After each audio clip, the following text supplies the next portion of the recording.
And we are fortunate to have with us Bob Alsept, the superintendent of Buckeye Career Center. Bob, welcome in. I guess we should stop talking and start talking now.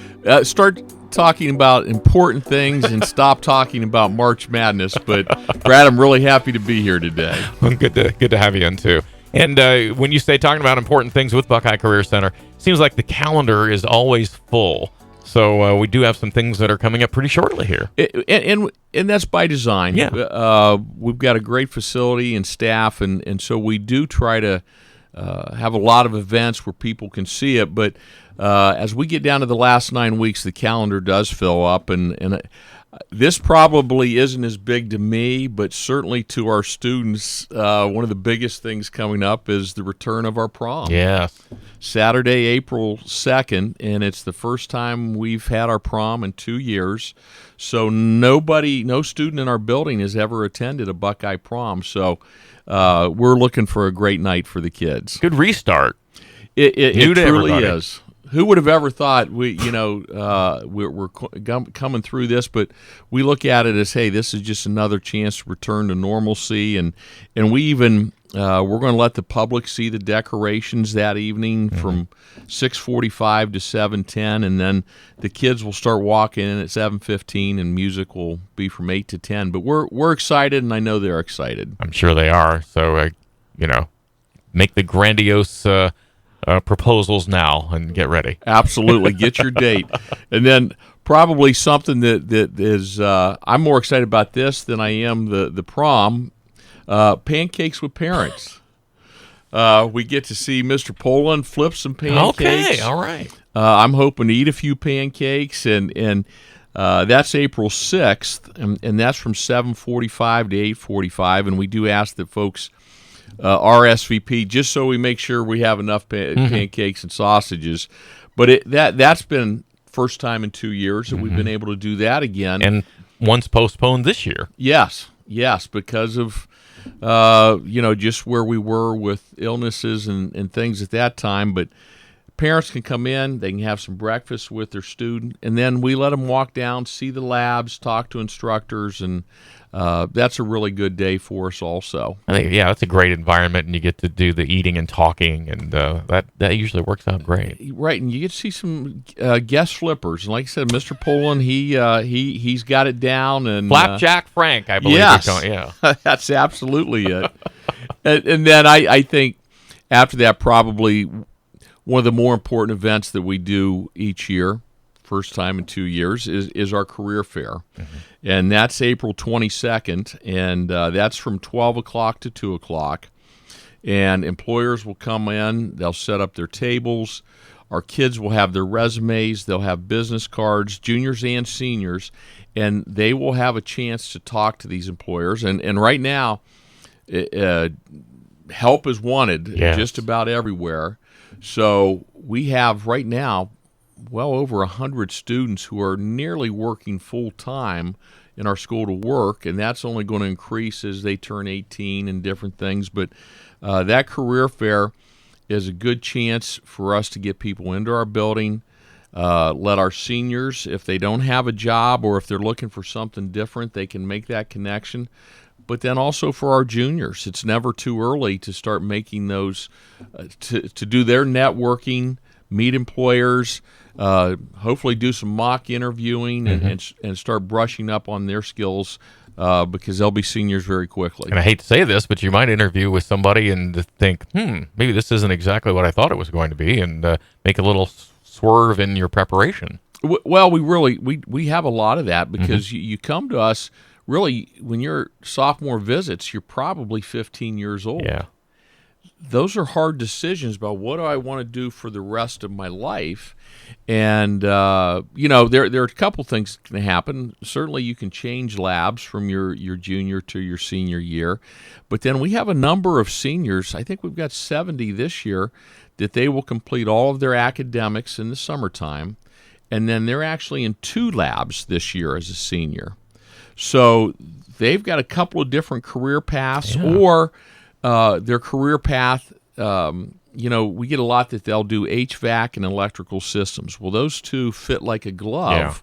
because of what you do. So there are a number of opportunities, and when you talk to employers and hear what they're looking for, it does give you a chance to either pivot or to add on to what you're already doing. Yeah, I think and making like you said, a life decision at 15 is difficult. Not everyone's a disc jockey, so there you go. Well, and I do. I tell our kids that I admire them because they're doing something at age 16 that most of us didn't do till we were 18 or 20. We left our comfort zone. We left people that we had been in school with since preschool.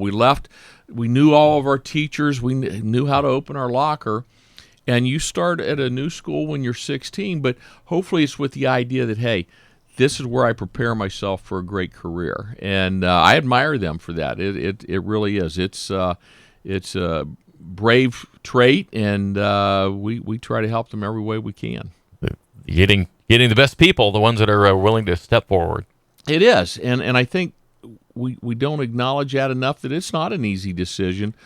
But I would guess that our folks who are going to be graduating here in May would say it was the right decision. And there are a lot of opportunities in the world of work right now.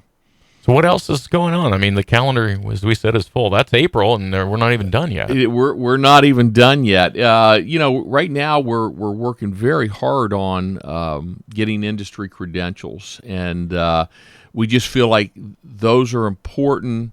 A resume is important, that business card is important, but the industry credential answers what can you do if I hire you. And so our students are working hard. Last year, for the total year, 40% of our kids earned an industry credential. As of today, right now, 90% of our students have earned an industry credential. It's incredible. It really is, and it's dedication by the students. Our staff has been committed to it. Our administrators, they've set the environment. And just last week in our graphic designs, a couple of our kids, for the first time, earned, it's called an Adobe Illustrator credential. It's a 12-point credential, industry recognized, and they sat down and earned it on their first try. And we're very proud of them, and hopefully the payoff for them will be when they go to that employer and they say, what can you do? That answers that question for them. Well, I mean, I know there's state testing for schools, and it's to see, are you getting the kids ready? This is pretty much your answer right there. Industry credential, they are ready. Well, that's what I really think. Of all the tests are important. The state says they're important. When we go out and we hear from employers, very rarely do they ask us, well, how did they do on their end of course exam? What was their ACT score?